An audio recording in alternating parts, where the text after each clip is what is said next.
زخموں سے تڑپتے ہوئے ایک شخص نے پانی مانگا اور وہ سخت پیاس کی شدت میں مبتلا تھا اور العطش پکار رہا تھا، تو کوئی چھاگل میں پانی لے آیا اور وہ پانی اس کی زندگی برقرار رکھنے کا ذریعہ ہو سکتا تھا۔ جو ہی اس نے وہ آب خورا اپنے ہونٹوں کے قریب کیا تو دوسرے زخمی کے تڑپنے کی اور اس کی بے تابی کی صدائیں بلند ہوئیں اور اس نے بھی العطش پانی پانی پکارا، تو اس نے وہیں سے وہ آب خورا چھوڑ دیا اور کہا کہ یہ میرے اس بھائی کو دے دیا جائے۔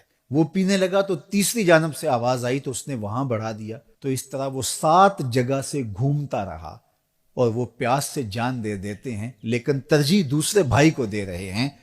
یہ تھا دوسرے کے لیے پسند کرنے کا جذبہ، اور آج ہماری صورتحال اس سے مختلف ہے۔ اس لیے آج ایک ماں کے بیٹے، ایک باپ کے بیٹے ایک دوسرے کے لیے سینوں میں نفرت رکھے ہوئے زندگی کو کتنی تلخی سے بسر کر رہے ہیں۔ زندگی محبت سے گزرتی ہے، نفرتوں سے نہیں گزرتی۔ جب آپ کا دل کشادہ ہوگا، دل کا شیشہ صاف ہوگا، یہ شفافیت زندگی میں جمال پیدا کرے گی، زندگی میں خوبصورتی پیدا کرے گی۔ جب آپ دوسروں کے لیے کشادہ دل نہیں ہوں گے، کشادہ دماغ نہیں ہوں گے، کشادہ ظرف نہیں ہوں گے، تو اس وقت خود بخود زندگی تنگ ہونا شروع ہو جائے گی۔ تو وہ ضابطہ دیا میرے اور آپ کے آقا و مولا نے کہ لا یؤمن احدکم حتی یحب لاخیہ ما یحب لنفسہ۔ خوبصورت معاشرت کی ضمانت ہے حضور علیہ السلام کا یہ فرمان۔ یہ دلوں کی تختیوں پہ نقش کر لیجئے اور اس کو زندگی کا منشور بنا لیجئے۔ زندگی سوکھی بھی ہو جائے گی اور آپ ایک نافع وجود کی شکل میں اس معاشرے کا حصہ ہوں گے۔ اور وہ کیا ہے؟ لا یؤمن احدکم حتی یحب لاخیہ ما یحب لنفسہ۔ اتنی دیر تک کوئی شخص کامل مومن نہیں ہو سکتا جب تک وہ اپنے بھائی کے لیے وہ پسند نہ کرے جو اپنے لیے پسند کرتا ہے۔ جب معاشرہ ان رویوں کا حامل ہو جائے گا تو مجھے بتائیے کہ یہ جنگ و جدل، یہ شریکہ برادریوں کی لڑائیاں، یہ فسادات، یہ خود غرضیاں، اس معاشرے کو جہنم زار بنا رکھا ہے جن چیزوں نے، یہ کہاں باقی رہیں گی؟